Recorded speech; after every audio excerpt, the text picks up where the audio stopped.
ya sunyi, sepi, sedih itu.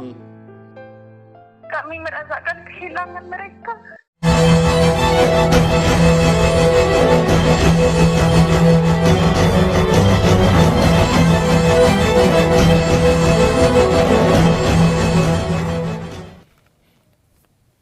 Bismillahirrahmanirrahim. Assalamualaikum warahmatullahi wabarakatuh. Sahabat SBS Channel di mana saja berada, saya mendoakan semoga sahabat semua senantiasa dalam lindungan Allah Subhanahu wa taala dan tetap sehat, tetap sukses menjalankan aktivitas sehari-hari. Pada video kali ini kita akan tampilkan sebuah tayangan khusus dalam rangka peringatan Hari Pendidikan Nasional. Karena hari ini adalah tanggal 2 Mei tahun 2021 adalah Hari Pendidikan Nasional, maka melalui channel ini saya mengucapkan selamat Hari Pendidikan Nasional. Semoga pendidikan Indonesia tetap jaya. Sahabat semua, sejak pandemi COVID-19 melanda, terjadi sesuatu yang luar biasa, perubahan yang luar biasa di dunia pendidikan kita, terutama dalam sistem belajar mengajar yang biasanya tatap muka, mau tidak mau, suka tidak suka, sekarang harus dilakukan secara online. Banyak cerita-cerita duka yang kita dengarkan dari dunia pendidikan kita. Ada yang kita baca di media bagaimana seorang mahasiswa, seorang siswa yang tinggal di pelosok desa berupaya mencari jaringan untuk bisa tetap belajar bersama kawan-kawannya. Upaya mencari jaringan ini terkadang gagal, dan di saat mereka mendapatkan jaringan ternyata jam pelajarannya sudah selesai.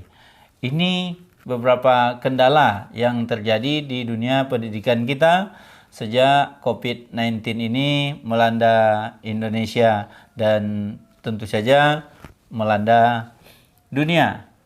Belum lagi kita dengarkan keluhan orang tua yang sulit untuk mendampingi anak mereka belajar karena tidak semua orang tua mampu atau cakap dalam menggunakan teknologi, katakanlah handphone, sehingga mereka kesulitan dalam hal mendampingi anaknya. Belum lagi orang tua yang sibuk dengan aktivitas-aktivitas mereka sehari-hari, baik mengurus rumah tangga, mengurus keluarga, apalagi memenuhi kebutuhan keluarga dalam kondisi yang serba susah saat ini. Masih banyak kendala-kendala lain yang dihadapi oleh dunia pendidikan kita yang mau tidak mau harus dilalui sebagai upaya untuk tetap bisa belajar di tengah pandemi COVID-19 ini.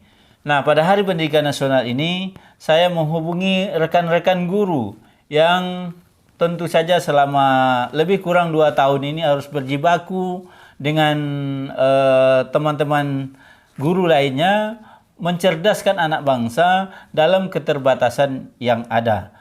Baik keterbatasan jaringan seperti yang saya katakan tadi, maupun keterbatasan lainnya. Nah, kita jangan membayangkan pendidikan online ini di kota-kota. Mungkin mereka tidak bermasalah dengan jaringan. Di samping jaringan juga tidak bermasalah, sebagian besar warga kota itu mereka sudah terbiasa dengan teknologi, termasuk handphone ini. Nah, tapi bagi mereka yang tinggal di ceruk-ceruk desa yang jauh di ujung negeri ini, jaringan susah, kemudian selama ini tidak akrab dengan handphone yang sudah teknologinya tinggi. Kalaupun mereka punya handphone, mungkin handphonenya masih handphone jadul. Nah, harus menyesuaikan diri dalam waktu seketika, menguasai teknologi yang digunakan dalam proses belajar online ini. Nah, berikut hasil wawancara saya dengan 2 orang guru yang menyampaikan isi hatinya, bahkan sampai meneteskan air mata, menahan kerinduan terhadap suasana belajar yang lalu, dan juga menyimpan kesedihan terhadap nasib anak bangsa yang belajar dalam kondisi yang tidak menentu saat ini.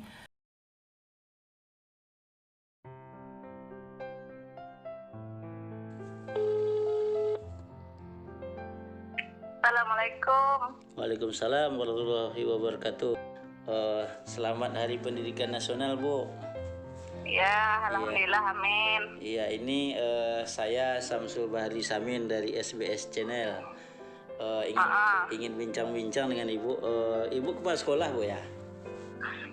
Iya. Ini kan hari ini kita Hari Pendidikan Nasional. Tentu ada yang berbeda, Bu. Sudah hampir 2 tahun kan anak-anak kita belajar di rumah. Mungkin Ibu bisa ceritakan gimana suasana belajar di rumah selama 2 tahun nih, Bu?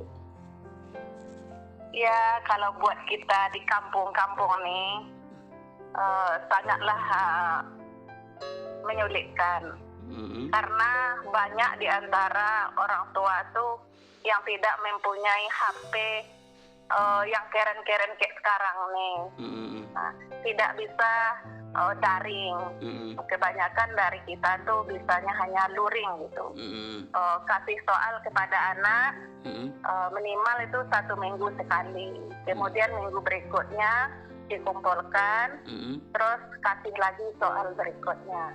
Kalau daring kita nggak bisa, karena banyak di antara orang tua siswa itu yang tinggalnya di kebun-kebun, nggak ada jaringan, nggak punya HP Android kayak sekarang, jadi nggak bisa daring. Kalau bisa daring ya bisalah kita jelaskan mengenai pembelajaran. Itu gimana menyiasatinya tuh, Bu? Kami itu hanya mendekati ya lewat telepon saja. Lewat telepon. Ditelepon satu-satu, Bu? Ya, bagi yang punya HP, kalau yang enggak, ada juga yang sampai sekarang, yang anak kelas 1 itu enggak pernah kami temui. Entah sekolah ada lagi, entah enggak, kami pun dah cari tempatnya enggak jumpa. Banyaklah kekurangannya dari sistem belajar di rumah ini. Ilmu anak itu sangatlah minim. Contohnya, anak kelas 1-2 yang paling menjolok. Iya, kelas 1-2 itu kan belum bisa baca. Sementara untuk anak agar bisa baca itu sebaiknya kita tuh tatap muka. Anak itu masih mengeja. Kalau kita seperti di desa-desa nih, ya anak itu sangatlah rendah ilmunya mengenai membaca.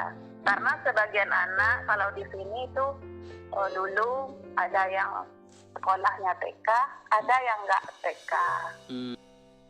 Sekarang kan anak-anak belajar di rumah. Kita yakin lah bahwa tidak semua orang tua akan memantau anaknya di rumah. Itu gimana memastikan anak itu belajar? Ya nggak bisa juga memastikannya. Kita yakin percaya aja kepada orang tua. Mereka itu bisa mengajak anaknya belajar. Tapi ya banyak juga kekurangannya, sangatlah banyak. Contohnya anak banyak nggak pandai baca, banyak nggak pandai nulis. Sementara anak tuh harus dinaik kelaskan. Nah, ini yang membingungkan bagi kami ke depannya. Entah apalah jadinya anak bangsa ini nanti. Kemudian satu lagi, Bu, kan meski anak tidak ke sekolah, Ibu kan sebagai kepala sekolah dan guru-guru kan datang juga ke sekolah kan, Bu? Datang. Itu gimana pakai tiket gitu. Itu gimana perasaannya, Bu, datang ke sekolah, anak-anak tak ada, biasanya setiap pagi itu kan anak-anak ramai kan. Itu gimana perasaannya udah 2 tahun nih, Bu? Ya, sunyi, sedih gitu. Kenapa, Bu? Sedih, Bu? Kami merasakan kehilangan mereka.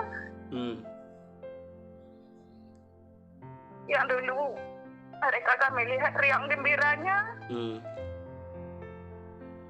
Sekarang tak ada, Bu, ya? Sekarang mereka di rumah entah belajar entah tidak, ya? Iya.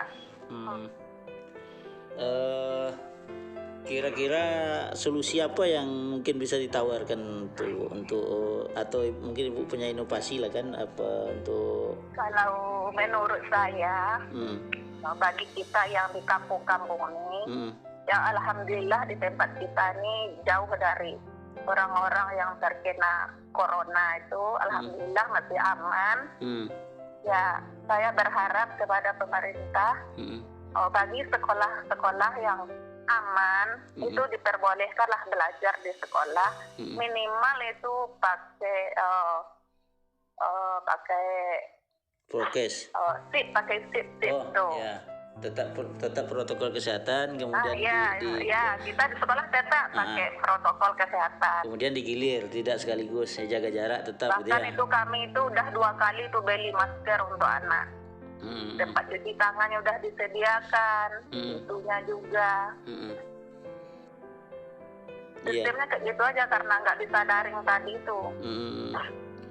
Nah mungkin terakhir Bu, di Hari Pendidikan Nasional ini mungkin imbauan atau harapan ibu kepada anak-anak kita dan orang tua di rumah, Bu. Harapan saya kepada orang tua di rumah, terutama seorang ibu yang merupakan orang yang pertama, ya, madrasah pertama, seorang ibu yang wajib memberi pendidikan kepada anaknya. Saya sering tuh Pak, kalau di sekolah ada pertemuan orang tua, ibu-ibu itulah yang saya sarankan untuk orang yang pertama mendidik anaknya di rumah, terutama membaca dan menulis, apalagi pendidikan agama. Buat anak-anakku yang cantik-cantik dan yang ganteng-ganteng, tetap semangat ya belajarnya di rumah. Tolong baca-baca bukunya di rumah. Tetap belajar sama orang tuanya. Jangan banyak bermain dan keluyuran. Kalau keluar rumah, jangan lupa pakai masker.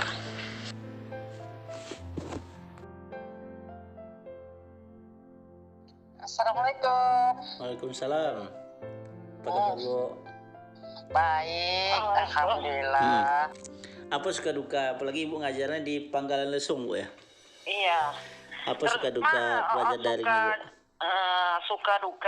Sukanya itu bagaimana tuh bisa kita belajar dengan jarak jauh, ya kan? Ya, kalau duka lebih banyak duka daripada sukanya. Yang pertama, channel tidak jelas jaringan, apalagi di daerah itu sulit. Sinyal ya? Sinyal. Jadi anak itu kadang-kadang masuk ke daring, kadang-kadang tidak. Jadi banyaknya tidak apa kalau ditanya sama banyak tidak masuk. Jadi dengan alasannya jaringan di tempat. Apalagi daerah anak tuh daerah sawit-sawit dan daerah-daerah pelosok-pelosok di dalam tuh. Disitulah kendalanya. Yang kedua untuk mengabsen anak tentu karena tidak masuk di daring untuk mengejar anak itu kan susah jadinya. Untuk mengulangi serangkaian materi yang ini belum tuntas, ini anak itu tidak masuk. Itulah kendala di daring, Pak.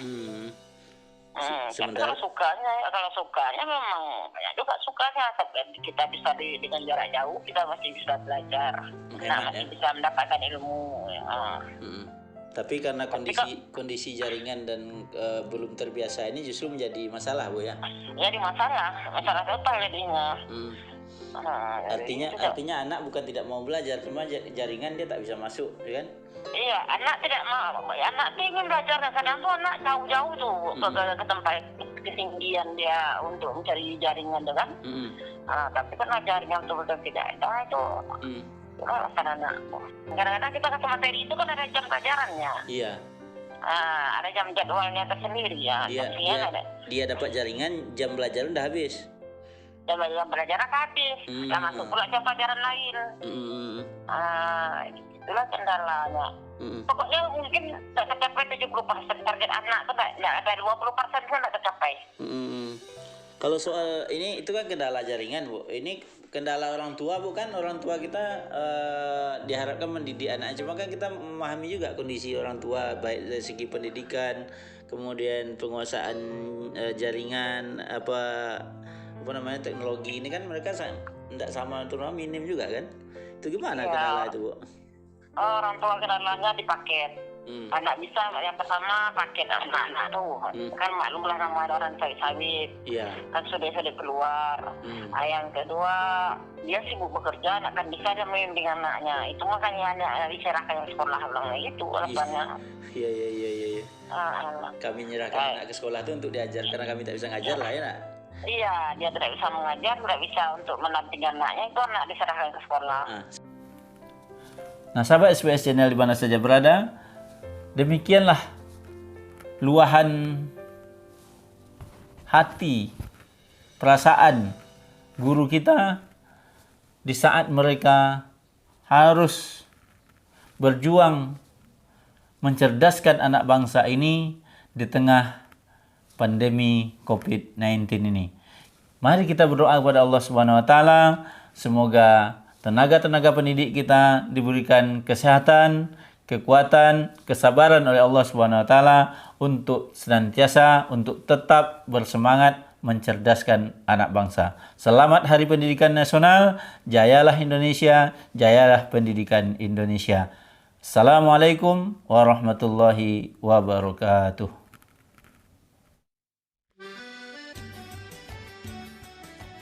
Terima kasih ya sudah menyaksikan video saya sampai selesai. Jangan lupa simak terus video-video yang ada di channel ini.